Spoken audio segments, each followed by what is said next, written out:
400 KV ಕಂಪನಿಯ ಪ್ರತಿನಿಧಿಗಳು ಖಾಸಗಿ ಜಾಗದ ಮಾಲೀಕರನ್ನ ಹೆದರಿಸಿ ದಾಖಲೆಗಳಿಗೆ ಸಹಿ ಪಡೆಯುವ ದುಸ್ಸಾಹಸಕ್ಕೆ ಮುಂದಾಗುತ್ತಿದೆ.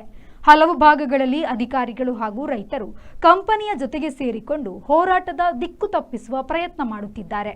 ಖಾಸಗಿ ಜಾಗದ ನಿರ್ಮಾಣ ಪ್ರಕ್ರಿಯೆಗಳಿಗೆ ನಿರಾಕ್ಷೇಪಣಾ ಪತ್ರ ನೀಡಬಾರದೆಂದು ಹೇಳುವುದಕ್ಕೆ ಪ್ರಾರಂಭಿಸಿದವರು ಕಾಮಗಾರಿ ಬಳಿಕ ಕಾರಿಡಾರ್ನ ಸುಮಾರು 200 ಮೀಟರ್ ವ್ಯಾಪ್ತಿಯ ಜನರನ್ನು ಒಕ್ಕಲೆಬ್ಬಿಸಲು ಮುಂದಾಗಬಹುದೇ ಎಂದು ರೈತ ಸಂಘದ ಜಿಲ್ಲಾಧ್ಯಕ್ಷ ಶ್ರೀಧರ್ ಶೆಟ್ಟಿ ಬೈಲುಗುತ್ತು ಹೇಳಿದರು.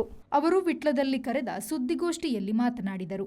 ಕಂಪನಿಗೆ ಕಳೆದ 5 ವರ್ಷಗಳಲ್ಲಿ ಕೇವಲ 30 ಟವರ್ ನಿರ್ಮಾಣ ಮಾಡಲು ಸಾಧ್ಯವಾಗಿದ್ದು, 90% ರೈತರು ಇನ್ನೂ ಜಾಗ ಬಿಟ್ಟಿಲ್ಲ. ಜನಪ್ರತಿನಿಧಿಗಳು ಕಂಪನಿಯ ಎಂಜಲು ಕಾಸಿಗೆ ಕೈಚಾಚಿ ಜನರಿಗೆ ಅನ್ಯಾಯ ಎಸಗುತ್ತಿದ್ದಾರೆ. ಖಾಸಗಿ ಕಂಪನಿಯ ಯೋಜನೆಗೆ ರಾಜ್ಯದಲ್ಲಿ ಇಂಧನ ಸಚಿವರೇ ನೇರ ಬೆಂಬಲವನ್ನು ನೀಡುತ್ತಿದ್ದು, ಮುಖ್ಯಮಂತ್ರಿಗಳಿಗೆ ಶಕ್ತಿಯಿಲ್ಲದಂತಾಗಿರುವ ಅನುಮಾನವಿದೆ. ಜನರ ಸಮಸ್ಯೆಯನ್ನು ಅರಿತು ಯೋಜನೆಯನ್ನು ಪರ್ಯಾಯ ಮಾರ್ಗದಲ್ಲಿ ತೆಗೆದುಕೊಂಡು ಹೋಗಬೇಕು ಎಂದು ಆಗ್ರಹಿಸಿದರು. ಈ ಮಾಧ್ಯಮದವರು ಈ ರೀತಿ ಅವರ ಅಪ್ಪಟ ಸುಳ್ಳುಗಳಿಗೆ ಸಾಕ್ಷಿಯಾಗ್ತಾರೆ ಅಂತ ನಮಗೆ ಗೊತ್ತಿರಲಿಲ್ಲ. ನಾವು ಮಾಧ್ಯಮದವರಾದರೂ ಸರ್ಕಾರ, ಕೇಂದ್ರ ಸರ್ಕಾರ ಸರಿ ಇಲ್ಲ, ರಾಜ್ಯ ಸರ್ಕಾರ ಸರಿ ಇಲ್ಲ, ಜನತೆಯೂ ಸರಿ ಇಲ್ಲ, ಮಾಧ್ಯಮ ಒಂದು ಸರಿ ಇದೆ ಅಂತ ಒಂದು ಇತ್ತು. ನ್ಯಾಯಾಂಗವು ಭ್ರಷ್ಟ, ಇದಾದ್ರೂ ಒಂದು ಸರಿ ಇದೆ. ಆದರೆ ಇದ್ರೂ ಕಳಪೆ ಮಟ್ಟಕ್ಕೆ ಅಂದರೆ ಭ್ರಷ್ಟಾಚಾರಕ್ಕೆ ಇದು ಹೋಗಿದೆ. 177 ಟವರ್ ಈ ಉಡುಪಿ ಕಾಸರಗೋಡಿನಲ್ಲಿ ಆಗಬೇಕು. ಉಡುಪಿ ಕಾಸರಗೋಡಲ್ಲ, ಕರ್ನಾಟಕದ ಬಾರ್ಡ್ರಲ್ಲಿ ಆಗಬೇಕು, ಉಡುಪಿ ಮತ್ತು ಮಂಗಳೂರು. ಆದರೆ ಅವರದ್ದು ಆದದ್ದು ಕೇವಲ ಒಂದು 30 ಒಂದು 10 ಬೇಸ್ಮೆಂಟ್ ಹಾಕಿದ್ದಾರೆ ಜಾಸ್ತಿ. ಅದು ಬಿಟ್ಟು ಎಲ್ಲಿಲ್ಲ. ಖಾಸಗಿ ಭೂಮಿಯಲ್ಲಿ ಯಾರ ಇದರಲ್ಲಿ ಇಷ್ಟವರೆಗೆ ಹೋಗಲಿಲ್ಲ. ಆದರೆ ಇವರು ನಿನ್ನೆ ಮಾಧ್ಯಮದವರು ಕೊಟ್ಟದ್ದೇ ಉಲ್ಟಾ, ಎಲ್ಲ ಅವರ ಪರವಾಗಿ ಕೊಟ್ಟಿದ್ದಾರೆ. ಆದರೆ ಇವರು ಅವರೊಟ್ಟಿಗೆ ಸೇರಿಕೊಂಡಿದ್ದಾರೆ ಅಂತ ಸ್ಪಷ್ಟ ಆಯಿತು. ನಮ್ಮ MP ಹೇಗೂ ಸೇರಿಕೊಂಡಿದ್ದಾರೆ, ನಮ್ಮ MLAಗಳು ಸೇರಿಕೊಂಡಿದ್ದಾರೆ, ಇವರು ಸೇರಿಕೊಂಡಿದ್ದಾರೆ ಮಾಧ್ಯಮ ಮಿತ್ರರು ಅಂತ ನಮಗೆ ಈಗ ಸ್ಪಷ್ಟ ಆಯಿತು. ಈಗ ರಾಜವಣ್ಣ ಹೇಳಿದಾಗೆ ನಮ್ಮ ಪಂಚಾಯತ್ ಅವರಿಗಾಗಲೇ ಇದರಲ್ಲಿ ಯಾರ ಖಾಸಗಿ ಭೂಮಿಯಲ್ಲಿ ಅಂದರೆ ಅವರ ಇದರ ಅಂಡರಲ್ಲಿ ಅಡಿಯಲ್ಲಿ ಯಾವುದೇ ಹೋಗಬಾರದು, ಮನೆ ಕಟ್ಟಬಾರದು, ಅದು ಆಗ್ಬೋದು. ಇದು ಅವ್ರದ್ದು ಈಗ ಸುಮಾರು 50 ಮೀಟ್ರು ಅವರ ಇದು ಕಾರಿಡಾರ್ ಇದೆ.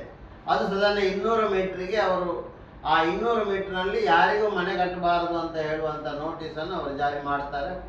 UKTCL ವಿರೋಧಿ ಹೋರಾಟ ಸಮಿತಿಯ ಅಧ್ಯಕ್ಷ ರಾಜೀವ್ ಗೌಡರವರು ಮಾತನಾಡಿ, UKTCL 400 ಕೆವಿ ವಿದ್ಯುತ್ ಪ್ರಸರಣ ಮಾರ್ಗದ ವಿರುದ್ಧ 5 ವರ್ಷಗಳಿಂದ ಉಡುಪಿಯಿಂದ ಕೇರಳ ಗಡಿಭಾಗದ ತನಕ ಹೋರಾಟ ನಡೆಯುತ್ತಿದೆ. ಜನರು ತಮ್ಮ ಖಾಸಗಿ ಜಾಗದಲ್ಲಿ ಕೆಲಸ ಮಾಡಲಾಗದ ಅರಾಜಕತೆಯನ್ನು ಕಂಪನಿಯು ಸೃಷ್ಟಿಸುತ್ತಿದೆ. ವಿದ್ಯುತ್ ಮಾರ್ಗ ಸಂಚರಿಸುವ ವ್ಯಾಪ್ತಿಯಲ್ಲಿ ಸುಮಾರು 900 ಮನೆಗಳಿಗೆ ಹಾನಿಯಾಗುವ ಸಾಧ್ಯತೆ ಇದೆ. ಜನರ ಗೋರಿಯ ಮೇಲೆ ಅಭಿವೃದ್ಧಿ ಮಾಡುವ ಕಾರ್ಯ ಜನಪ್ರತಿನಿಧಿಗಳಿಂದ ನಡೆಯುತ್ತಿದೆ ಎಂದು ತಿಳಿಸಿದರು.